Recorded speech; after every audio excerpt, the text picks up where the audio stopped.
Good morning. In 2005, I was literally working as a lumberjack in Breckenridge, Colorado. I was hired to clear out beetle kill and just take down trees. And so I did that all summer, and I actually got hired short-term out to this little small 20-acre ranch that had a few horses to shovel stalls. And little did I know that I would meet this amazing couple named Bob and Linda Karch, and that I would be introduced to their beautiful, lovely daughter named Molly Karch, which is Molly Soderstrom, my wife today. And as I shoveled the manure, I think the aroma attracted us together as we met one another in my lumberjack shoveling manure day. And it's a tale as old as time, right? I'm sure so many of you have met people that met each other via shoveling horse stalls. It's kind of like a cool romantic novel. I don't have any pictures, which I wish I did, of us when I met Molly at the ranch, because it was 2005. We didn't have these cell phones with cameras on it, and no one would ever take a picture at work. But I do have some pictures of what we looked like in that summer.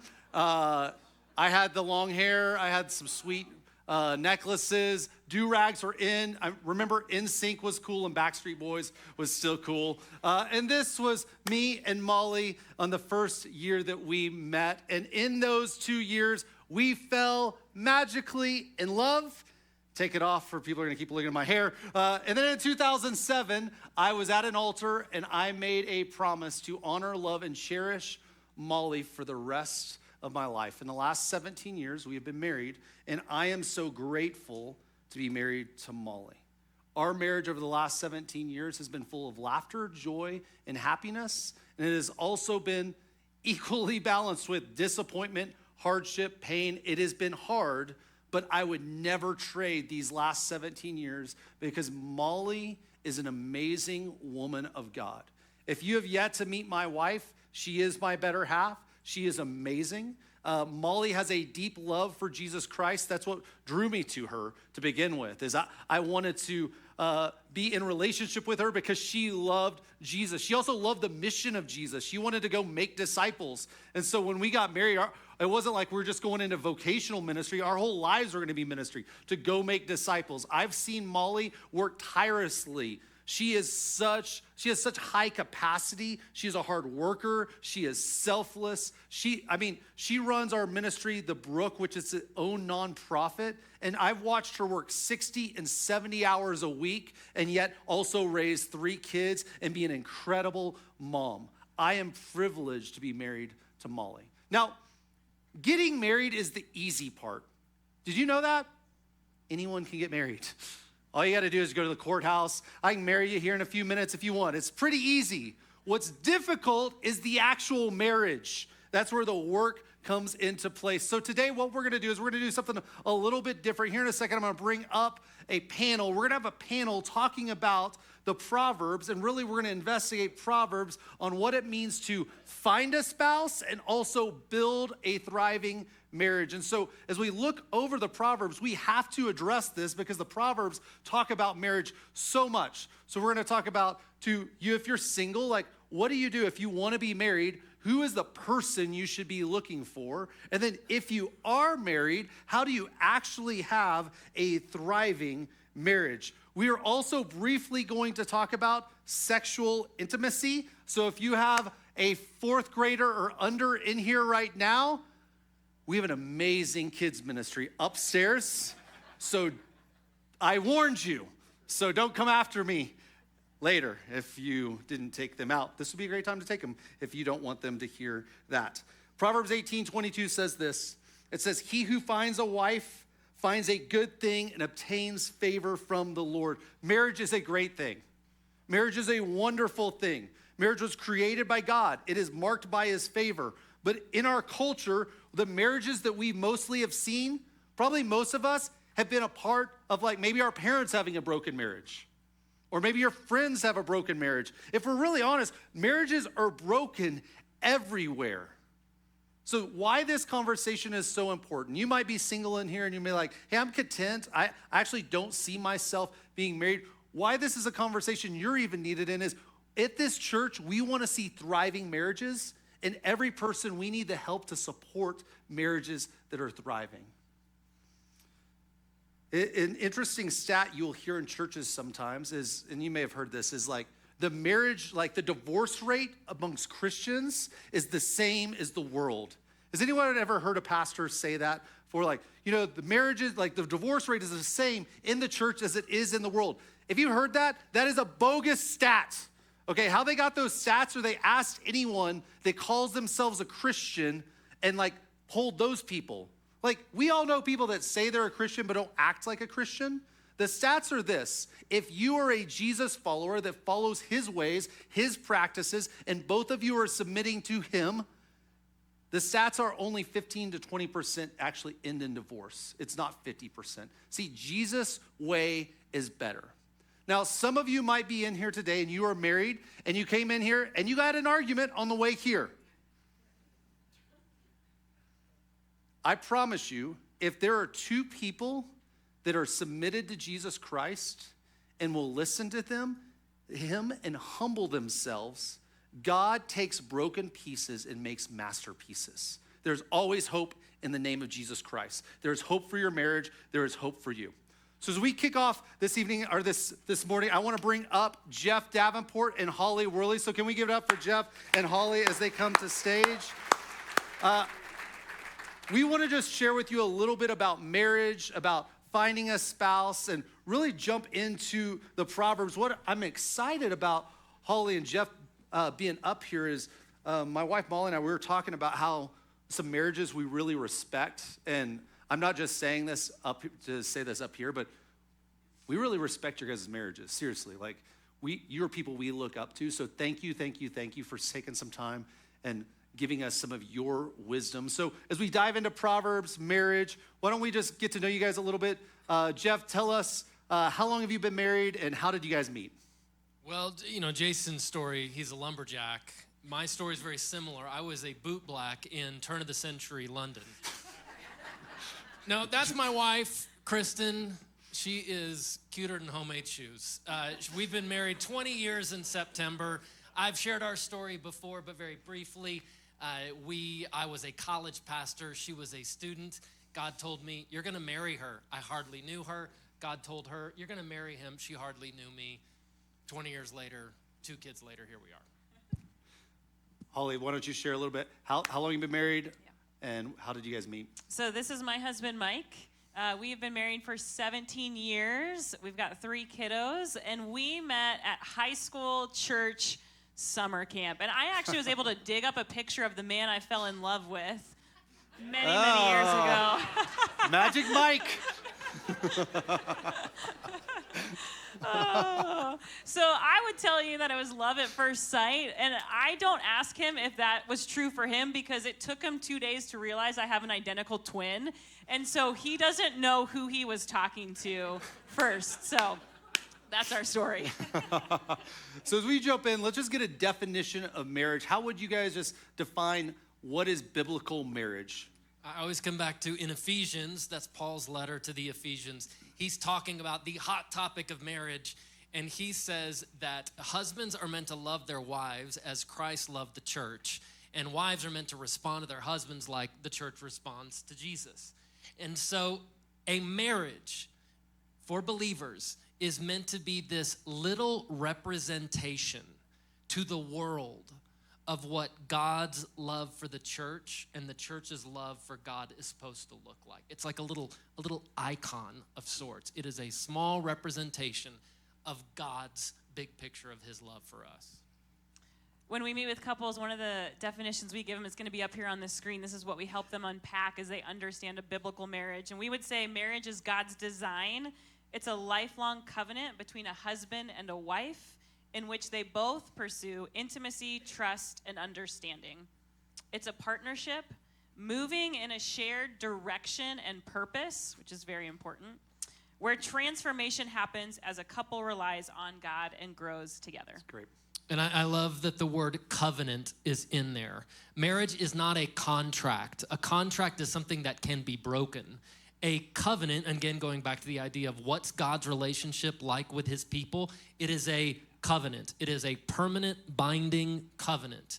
And we are meant to look at marriage as a permanent binding covenant. There's a great little verse in Psalms talking about what a holy man or a holy woman is like. And it says, they swear to their own hurt. Meaning when they swear to something, when they commit to something, though it hurts them, they will stick with their commitment.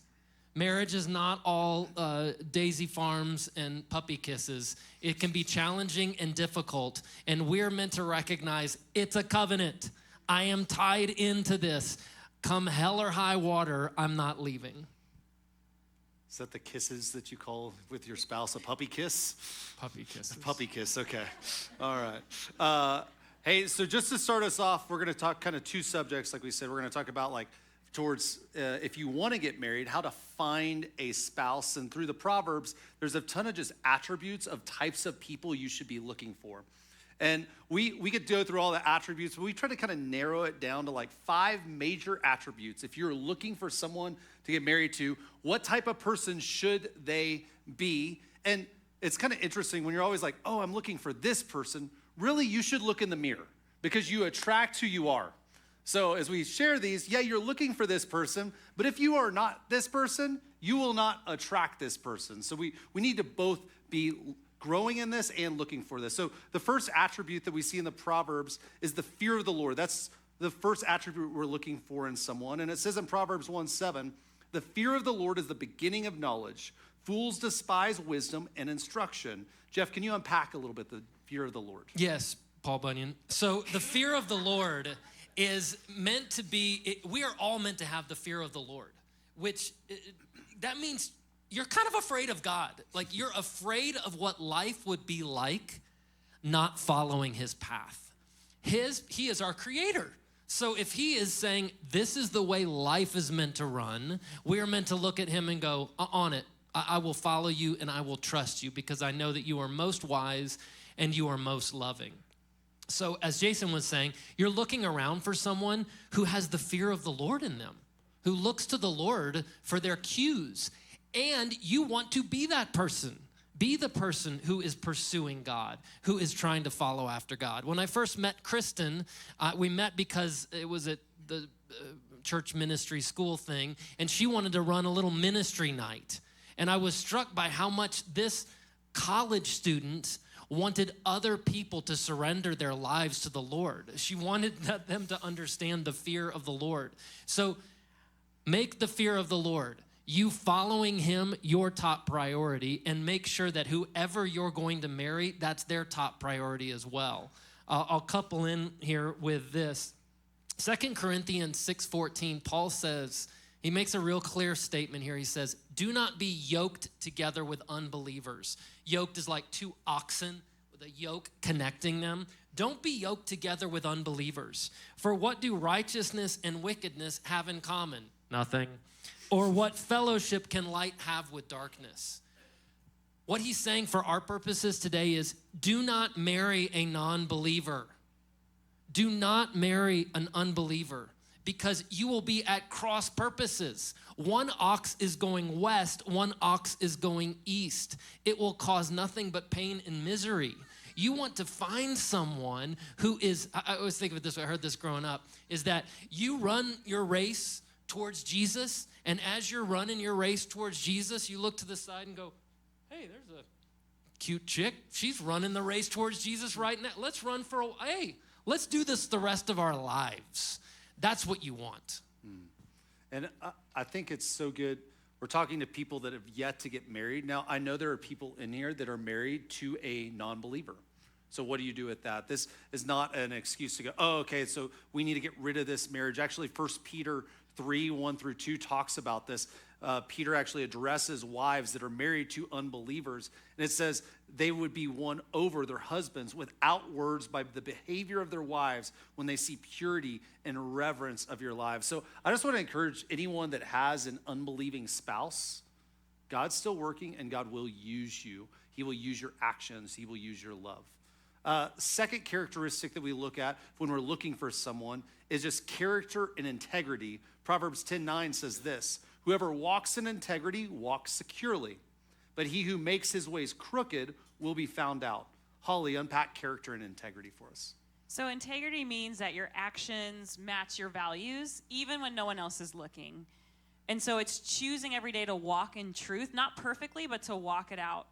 This is one of the very first things that attracted me to Mike, is as I was getting to know different people in his life, and all of the circles he was in, they all had similar, maybe even some of the same things to say about who he was, his character, the type of man that they saw in him and were calling out of him as he was growing. Great. Next on the list, emotional maturity. Proverbs 16:32 says this, whoever is slow to anger is better than a mighty, and he who rules his spirit than he who takes a city. Jeff, why is emotional maturity such a key in looking for someone as a spouse? Well, nobody's looking around going, now, who is the most emotionally immature person I can find?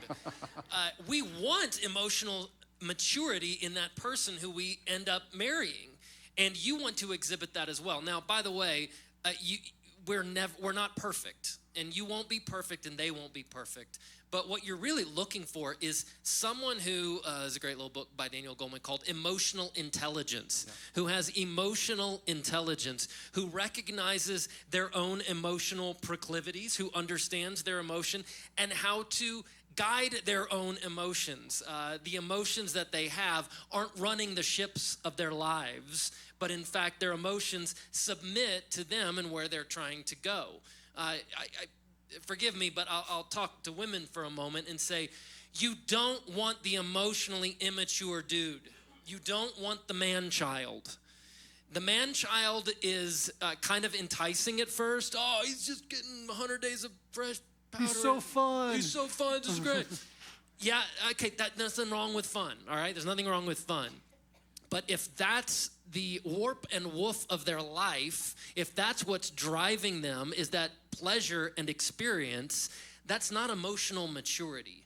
You want you want a husband who looks at you the way Jesus looks at the church and says, my ultimate goal for you is your flourishing. And I will lay down my life. I will lay down my emotion. I'll lay down my desires so that you can flourish. If I'm looking at a husband and thinking, how's he doing? How's he doing in his marriage? I don't look at him. I look at his wife and go, how's she doing? If she's flourishing, hot dog, hallelujah, brother, you're doing great. If she's not, I'm looking at him going, what's going on? Yeah. What's going on? Lay down your life so your wife can flourish. Our fourth attribute is just work ethic and responsibility. Proverbs 12:11 says this, whoever works his land will have plenty of bread, but he who follows worthless pursuits lacks sense. What I love about this proverb is it's like whoever works his land, meaning whoever works hard with whatever is in front of them. So when you're looking for a spouse, what is in front of them, and are they doing the best with what they got? It's not do they have this amazing job, but are they hard workers? Are they diligent? Are they willing to do whatever it takes? If a person is lazy at their job, they will probably be lazy in marriage. And FYI, marriage takes a lot of work. This is such a key attribute because when you work hard, you will actually produce a fruit that can be passed on and multiplied. We want to find people that are hard workers, that are not lazy. Our fifth attribute is humility. Proverbs 9:9 says this, give instruction to a wise man, and he will be still wiser. Teach a righteous man, and he will increase in learning. Holly, why is humility such a key for finding a spouse? So being teachable is a mark of true wisdom. So being open to correction, not only for yourself, like we talked about, becoming that right person, having those people in your life who are helping you stay on the straight and narrow and bringing correction. But as you find somebody else, know if they're teachable.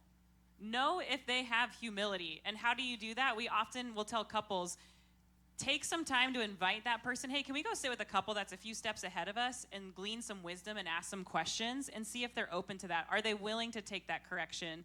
Because as believers, that's something we all need. Yeah. Can I throw something in there real quick? Also, look for someone who is in submission to someone else. Yeah. Again, I'll come back. Ladies, find a guy who is submitting his life to an older guy. That's hard to find, by the way, nowadays. But what that means is the buck stops with someone else, that this guy isn't just doing what comes natural to him, but there's an older man in his life who he goes, I'm taking my cues from this guy. The scriptures talk all about how submission is important. That dude you're looking for needs to have his life submitted to someone else. Otherwise, he's doing whatever comes to his mind. So as you think of all these attributes, again, if you're single, you might be going, I'm not totally that person. It is not about perfection, it's about direction. Are you headed in that direction? Are you taking steps every day? And my hope is if you are like, especially if you're in like that 20s and 30s, we have the Brook, which is our young professional ministry. My wife is the executive director, but we founded that ministry together. And our hope was that we wanted to help like people grow in community and know other followers of Jesus. And people would always joke with us. They'd be like, hey, the Brook feels like it's turning into all these singles looking for someone. What do you think about that? And I was like, great. That's the best thing ever. Like, it's better than going to a bar. Like, I want godly single people to meet other godly single people. So our prayer and hope is if you want to get married, we're praying for you. We're trying to come alongside of you, even as a church and as a ministry at the Brook. We're having a relationships talks, which is going to dive deeper into dating, singleness, all the things. If you're in that 20s and 30s realm, I want to invite you October 9th. All the details are on the app, and we'll dive deeper into that. As we kind of transition over, I want to now talk about marriage. You found a spouse, now you're married, and the work doesn't stop there. Holly, why do some marriages seem always to work really well, and some marriages just seem to be stuck? I think the big difference is for the marriages that are thriving, there's purpose. There's that shared direction. And so we would say that this is being a team that goes after the mission of Jesus. So the shift happens when a couple stops just focusing on their personal happiness and what they should be able to get out of this marriage, and they go, we have a specific mission. So we believe every marriage in this room has a mission from Jesus that is unique to your marriage. So often we'll challenge couples, what's the mission of your marriage? So for Mike and I, we would say it's to make much of the name of Jesus and then to help other couples find the healing power of Jesus when it comes to their intimacy in their marriage. If that's enticing to you at all, there's a great little book and I think website by Jeremy Pryor called Family Teams. Your family, your couple, the kids, you're meant to be on mission somehow. Whatever that mission is, drive towards that mission. That's going to bring so much goodness to your marriage. I also throw out that one of the reasons marriages seem to crumble or not find flight, they say, if you want to know who someone is, talk to the 5 closest friends they have, because you're the sum of your 5 closest friends. It's the same is true with marriage. Are you surrounded by troubled, fragile marriages where the husbands talk crap about the wives and the wives like that guy? That's what will happen to your marriage. But if you're surrounded by marriages that are healthy and trying to be healthier, that are built on honoring one another, loving one another, each person's flourishing, on mission together, that's what your marriage will become like. So that doesn't mean you can't be friends with people who have troubled marriages. You need to minister to them. Just watch out. What is the preponderance of marriages around you like? Is it troubled? You will slide into that because you'll go, I guess this is how marriage is supposed to be. Well, that's so good. Molly and I, every year, we kind of take a time to reassess our mission as a family. And so if you were a business, if you run a business, you have like quarterly reviews, you have annual reviews. You should like assess, are we accomplishing the mission and how can we get better? And one of the things, you actually said it on the call as we were talking, the 5 marriages. I literally was last night on a date with Molly and like, hey, who are our 5 couples that we actually need to spend time with to boost our marriage? So I'm just pinning that. I think that's a great exercise, but we're taking time every year as a couple, Molly and I. On vacation, we do this. We go, hey, how are we doing? How's our mission going? How are we raising our kids? Are we accomplishing? Are they becoming the people we want them to become? Or are we making disciples? Who are the people that we're impacting in our lives? we do a financial audit. We go, we want to give more money every single year, and we want to give away. Are we being more generous people or less generous people? We are on a mission, and when you have a mission, you're now no longer enemies with one another. Satan's the enemy, and you're attacking Satan, and you're going, we're on mission together to see what God might have for our marriage, and it just brings just momentum to marriage. Now, a question a lot of people have, kind of in similar vein, but just like, we feel like, we've lost the spark from when that we first got feeling? married. Are you trying to say that We love and lost feeling? the love and feeling. I knew I can get him to knew sing. you would. I always do. How much money do you win with that bet? So we lost the spark when we were first married. What will bring back the love? I love what Proverbs 17:17 says. A friend loves at all times, and a brother is born for adversity. Being married is friendship. Now, when you first get married, it's all attraction. Like Molly was attracted to my lumberjackness, and I was attracted to her aromas through the manure. But that attraction isn't what leads you to healthy marriage. It's really friendship and growing with one another. I am a totally different person in my 40s than I was in my 20s. We're ever changing, aren't we? We all change. So your marriage should change. The things that you once did will not always work. How you used to fall in love will not work. How you dated will not work. This last year, Molly and I just felt like we needed more tune-up in our marriage. So we both go to counseling, but we're like, let's do couples counseling this year to kind of get some tune-up, get some outside perspective, because we felt that way. We're like, we need another spark. We need more. How do we become friends all the time? And our counselor gave us a really good advice, because I always feel like a lot of pressure as the man when we go on dates. We try to do 2 dates a month.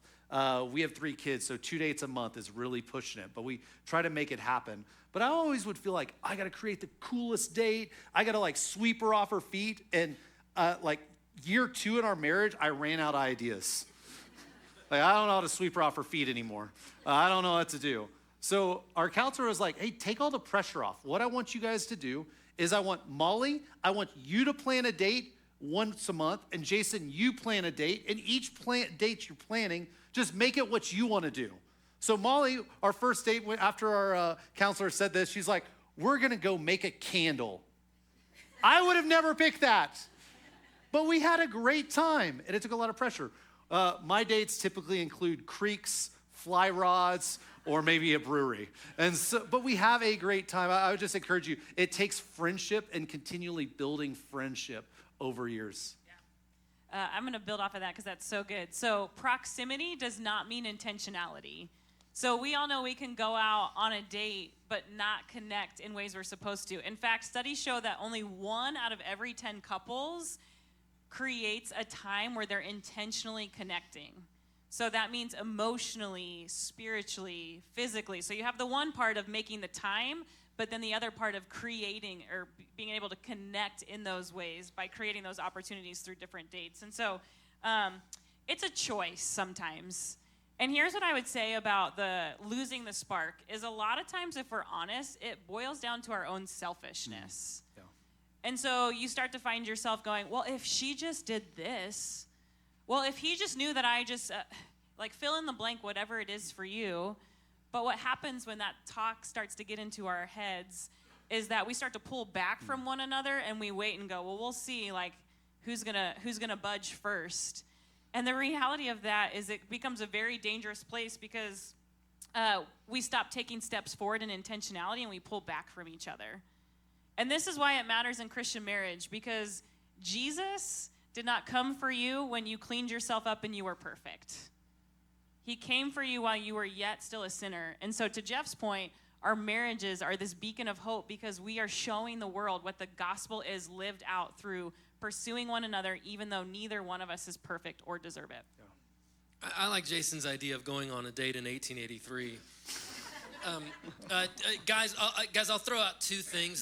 This will seem mysterious, but that's all right. Just trust me. Write these 2 things down, guys. I want you to read a short story by John Steinbeck called "The Chrysanthemums." It is a wonderful little picture of what it looks like when a wife is not seen or cared about.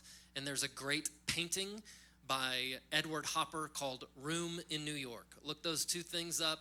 Let God speak to you through those. I'll leave it at that. Next question is, in marriage, there is going to be conflict. What are some tips on how to handle conflict? And Proverbs 19:11 says it this way: good sense makes one slow to anger, and it is his glory to overlook an offense. So what are some tips of just how to handle conflict? Well, that verse right there is important for me because I get real nitpicky. Well, this, I need to call out this. I need to say that.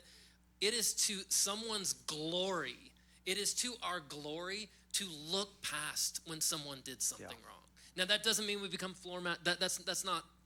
But I think too often we're like, well, they did, and they did, and they did, and I've got to just be honest. And do you? Like, how is God towards you? Does maybe God look at stuff and overlook it? I think he does. We're meant to be that same kind of person. One of the rules we had when it came to conflict early on in our marriage was never say never and never say always. Those are cheap rhetorical tactics. You're over-exaggerating to make, you always do this. That's not true. You never do. No, you just feel like it right now. So we don't allow ourselves to say those things, and that keeps things a little more fair.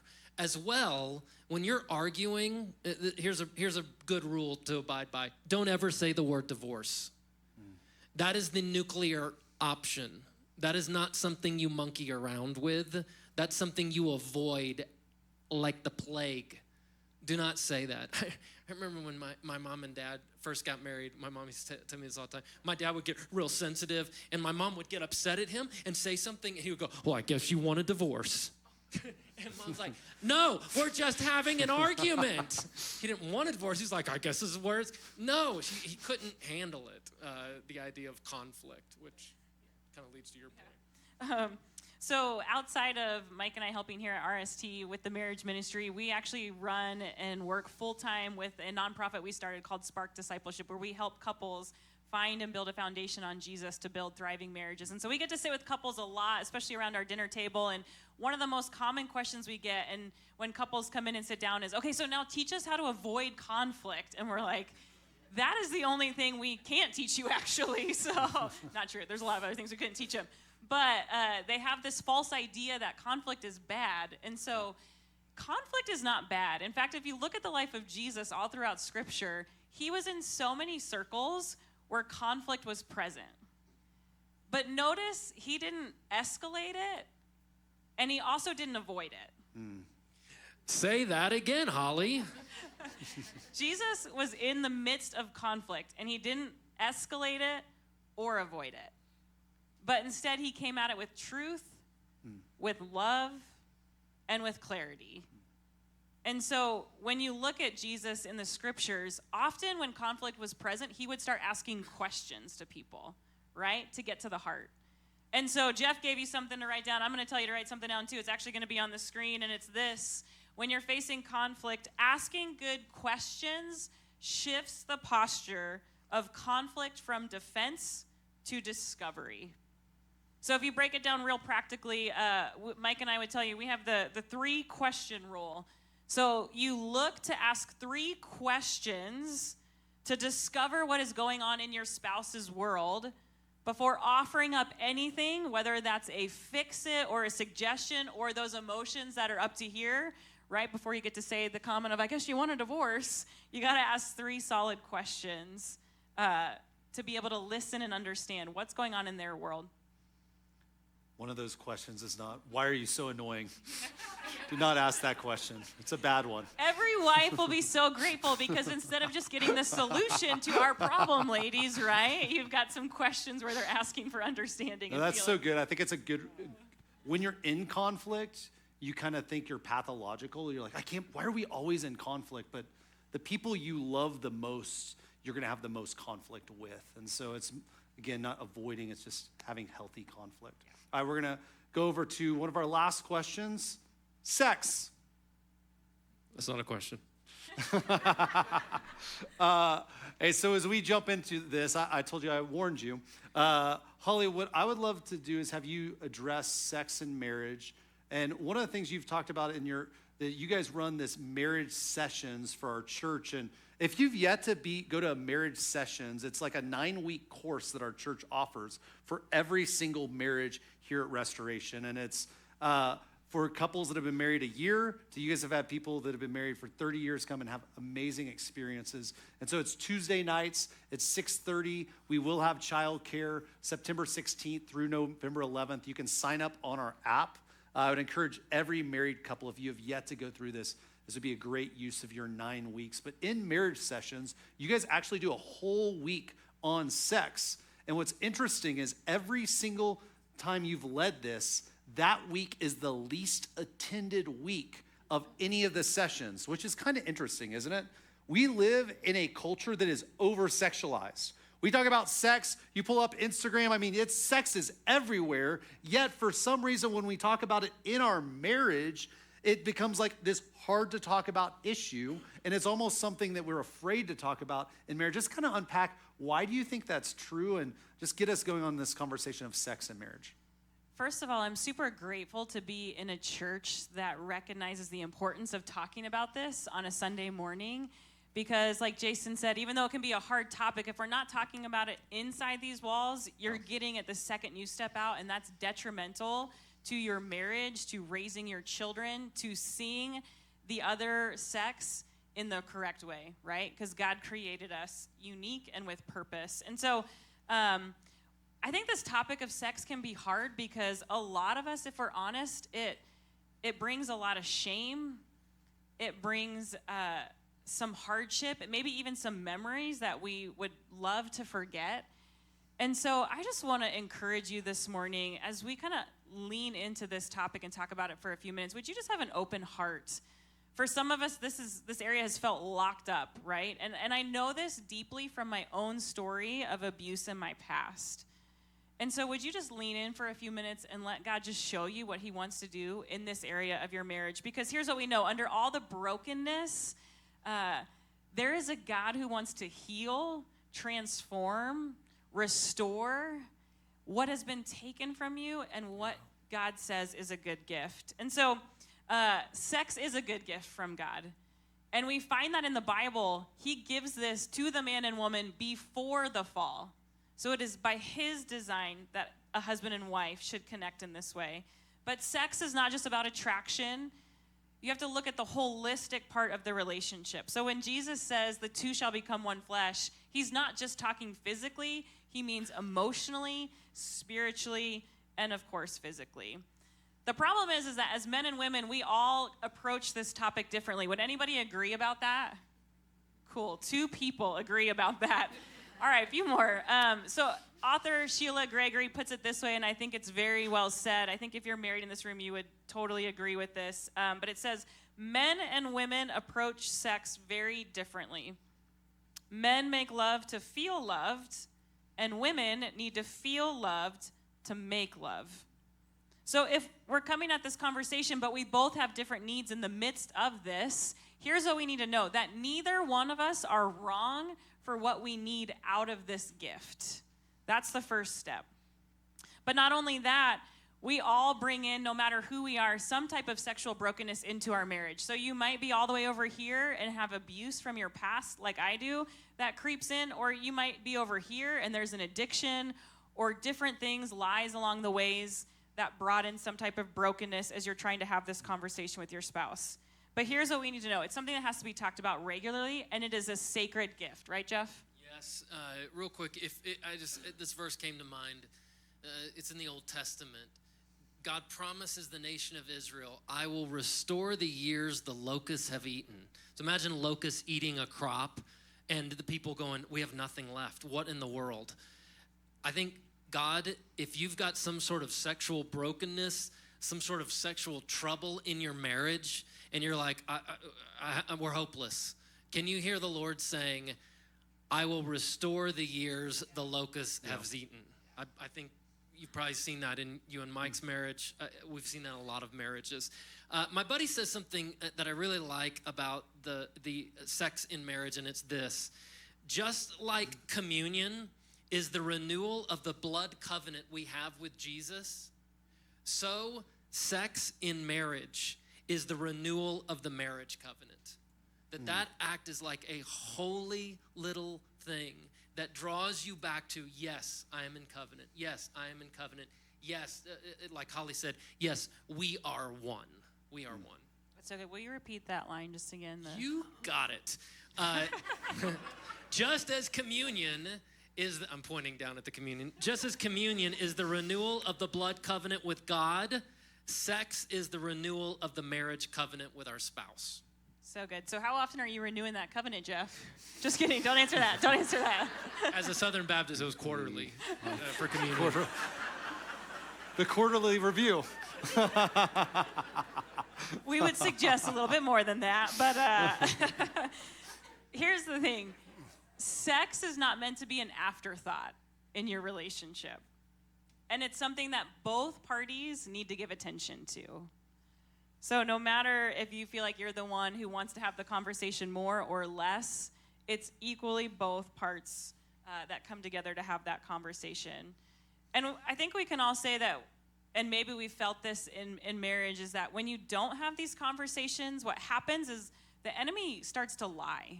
Yeah. So that the other person is like, well, I'm not good enough. Well, I don't look that way. Well, I don't have what they need. And so when things go unspoken, we just leave room for the enemy to just run rampant and create lies that aren't true. Mm-hmm. And so we all know this is a hard conversation to have with your spouse. It can be awkward, right? Like even sometimes in church we squirm a little bit, but I'm so grateful that we can have these conversations, because when we start to have them, you start to understand your spouse better.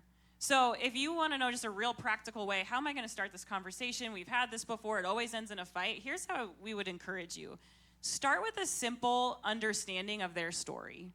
And I'm not talking about all the experiences they've had or maybe the shame that they've occurred or different things like that, but I'm talking about if you were to ask them one question, hey, growing up in your house, sex was fill in the blank.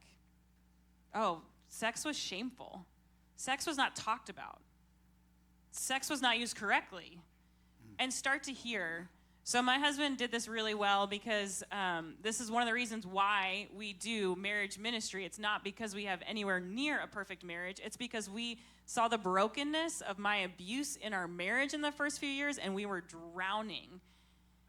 And I watched this frustration happen for my husband when it came to intimacy, until finally we started having conversations where he was willing to just listen and figure out where some of these broken thoughts and some of these things that we needed the Lord to heal, where they came from, what were the roots of them, and then we ripped them up together. And out of him doing that, I felt loved, which goes back to that quote we put up, right? And then felt like I could love him even better because of the way that he showed understanding and grace. So good. Okay, so Holly, why don't you give one practical application to women? I'll give one practical application to men. How would you challenge women in their sex life? So I would say, don't let this morning be a missed opportunity. So this is actually a really easy for you in the rest of the day, over lunch, tonight, tomorrow. Hey, can we talk about our sex life? And then listen. Don't get defensive. Let him talk from the things that he feels like he needs and wants to share with you, so that y'all can move forward and experience this good gift that God has for you. And I think every guy would be really grateful if his wife came up and, hey, can we talk about this? Versus maybe feeling like you're the one that always has to pursue. Okay. I will say, don't do it while they're eating something. Choking can happen. Okay, so guys, if you want to have a better sex life with your wife, here's my best advice. Show her your biggest fish pictures and talk about your golf game. It's a massive turn on. She'll just rip your clothes off. It's great. No, and it goes back to the scriptures. Husbands, we are to love our wives like Christ loved the church and lay down your life for her. So lay down your life. Lay down your life. Sacrifice, surrender. Do the things that you don't want to do. And it's not all the big sacrifices. I think a lot of guys want to do the big, glorious, fight sacrifice. Let me rush to your defense in this big trauma. It's the everyday sacrifice. It's putting up the dishes. It's actually doing your laundry. It's not taking advantage of your wife. It's the things that actually matter. And so just having empathy, caring, asking questions, hearing how she feels. Don't try to solve the problem. Still trying to learn that. Still trying to learn that. Proverbs 5:18 through 19 says this. It's actually in talking through what the adulterous woman would do, and it's the proverb of actually how do we go back to our first love of our wives? It says, "Let your fountain be blessed and rejoice in the wife of your youth. Let her breasts fill you at all times with delight. Be intoxicated always in her love." I love that very end. Be intoxicated always in her love. Husbands, you need to be intoxicated by your wife's beauty. When I met Molly, she was 21 and she was smoking hot. I thought she looked so great. Brown hair, 5'8". So that became my standard of that is what a beautiful woman looks like. We are 17 years now, and she is 41. I'm sorry for saying your age on stage, but my new standard of beauty, what I think is the most beautiful woman in the world, is a 41-year-old, 5'8" woman that has had 3 kids and works her tail off every day. I love that woman. That's my standard of beauty. That is what beautiful is to me. I think for so many men, we get stuck on a standard of beauty of what maybe a woman once was, but our beauty has to change. Our eyes have to change, and it's really difficult in the culture we're in. We're in a super sexualized culture. I mean, the rise of pornography. I mean, like back in my day, if I wanted to look at anything, I had to get on the internet with dial-up, and so my parents would hear it in the middle of our house. Beep, boop, beep, beep, beep, boop, beep, beep, beep, beep, beep, beep, beep. I can't hide what I'm looking at. In the previous generation, you had to go buy a magazine. You had to work hard for pornography. Now it's in your pocket. What has that done to us as a culture? That we can just get fixes on sex and things that are just not even real sex. It's just this terrible portrayal that isn't true to our marriages. And so I just want to encourage every one of us that are married, where sex is placed is for marriage. They did a study a few years ago, and they just looked at the amount of partners you had and your chances of getting a divorce. If you had 0 to 1 partners before you got married, there was a 5% chance of divorce. If you had 2 or more, it went up to 25%. There is something about keeping the marriage bed pure that God honors. He honors it deeply. I have a friend that goes to this church. They wanted to make their marriage right, and they wanted to do the things right by God. And they made a commitment not to have sex before marriage, but they had a long engagement. And if you've ever been engaged for very long, oh, that is terrible. And you're like, they're just like, but we want to keep the marriage bed pure. So what did they do? They actually asked me to come 6 months early and do a tiny service where we just married them in front of their family and we made it right before God. And then 6 months later, they had their big party. I just respected them so much because they were trying to do it God's way. And it's not because God has these rules. God's way is better, people.